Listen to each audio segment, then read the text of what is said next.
Hey, we're here at the HK booth. Sitting in front of me is the HK45 Tactical. I'm here talking with Bob Schultz. He can tell me a little bit more about this great pistol that they unveiled this weekend at SHOT Show. So tell me a little bit more about the HK45 Tactical. Sure. We'll talk about clearing the gun first before we go into the features. So obviously, muzzle goes into a safe direction, figure outside the trigger guard. Now, on the weapons that are fitted with external safeties, the safety can go on regardless of the position of the hammer. Once we've got the weapon on safe, we can utilize the ambidextrous magazine release to go ahead and remove our detachable box magazine. 10 rounds plus one inside the chamber. Once the magazine has been removed, we can also rack the slide with the safety engaged as well. You'll also note complete ambidextrous controls. The slide stop is both on the left and the right hand sides. Lock that back, then we do our visual and physical inspection. So starting from the muzzle, we have a cold hammer forged barrel right over here that has a minimum service life of at least 25,000 rounds. We also have the O-ring that was developed initially for the Mark 23 as an aid to enhance the accuracy. And what that does is it secures the barrel at the moment of ignition, but still allows the recoil system to go back and forth. And this helps out the accuracy of the gun. You'll notice on the dust cover we have the Picatinny rails compatible. Lights, lasers, accessories can mount via this. Again, ambidextrous nature. We've extended the magazine releases on both sides to provide better purchase, and we also have the slide releases on both the left and the right hand sides as well. On the double action, single action guns, we have a spurred hammer. We have a molded rubber insert right over here to help dissipate some of the energy if the weapon should drop directly on the hammer. Interchangeable back straps to adjust the length of pull, and you'll also note the cutouts right over here. This is a gripping surface that allows the operator to go ahead and remove this to get purchase if they have to do a tap rack bang or a malfunction drill. Okay. So, .45 ACP caliber right over here, available in a couple of different trigger modes. This is conventional double action, single action with the safety and a decocker. Up on safe, middle to fire, and then down on decock. Great, great. So, and this is just the standard HK45. I know you came out with the Tactical this weekend?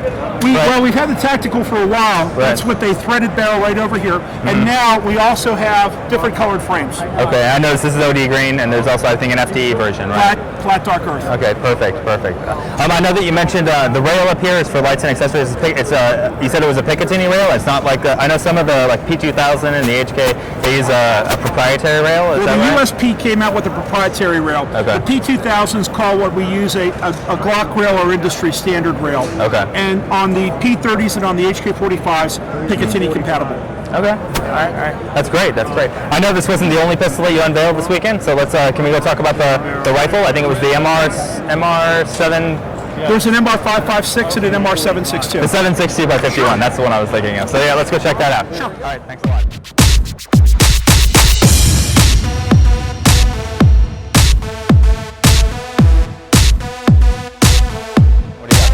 All right, this is the MR762A1. This is the civilian version of our HK417.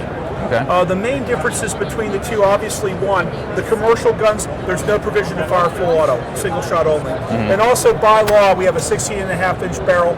Anything less than 16 inches has to be registered as a short barrel rifle. So right. 16.5-inch barrel right over here. These are cold hammer forged, free-floating barrels, again with the pretty significant barrel life.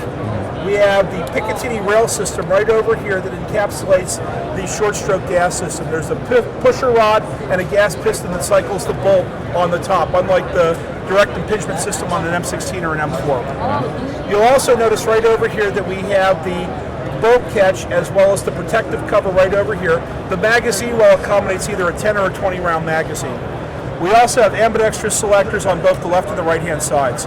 And one unique safety feature right over here is the ability to put the weapon on safe when the hammer is in the uncocked position. Oh, okay. So, if we could, we're going to go ahead and drop the magazine. Have you hold on to that for you. Yep. We'll go ahead and check and make sure that this is clear. Yeah. Okay. So again, to bring the bolt in the battery, bolt catch, boom. And notice how the selector can go on. Normally that in an M16 we modified the trigger tail and the safety axle so weapon can go on safe in the uncocked position. Oh wow. We have a charging handle right over here with the locking latch can be mounted either on the left or the right hand sides. You'll see the ovals here and here. It's not ambidextrous per se, but by knocking out this drift pin, you change the locking latch and you can put it on either the left or the right hand side. Okay. On the buttstock positions right over here, 6 positions, we also have interchangeable recoil pads. We have a concave and a convex, and that can just be replaced. Take this off, reveals the storage areas inside the buttstocks. Okay. We also have the ability to lock the buttstock into place using this little locking latch, and that eliminates the play or the slot between the receiver extension and the retractable buttstock.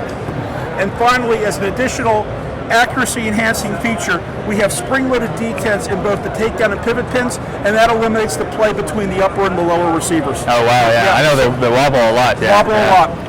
On the pistol grip right over here, we have storage space right over here for batteries, cleaning gear, what have you. Okay, that's great.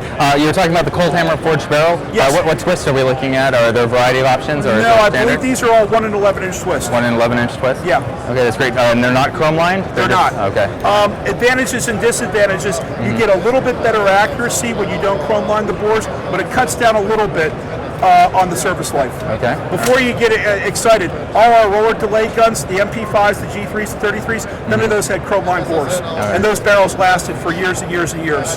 Most of our gas systems have chrome line, but again, because we wanted to get better accuracy to the consumers, we went with the non-line barrels. All right, that's great. Thanks a lot for meeting with us, Bob. Sure, thanks for stopping by. That's great. All right, Cheers. That was Bob Schultz, and we're here at the HK booth at SHOT Show 2013.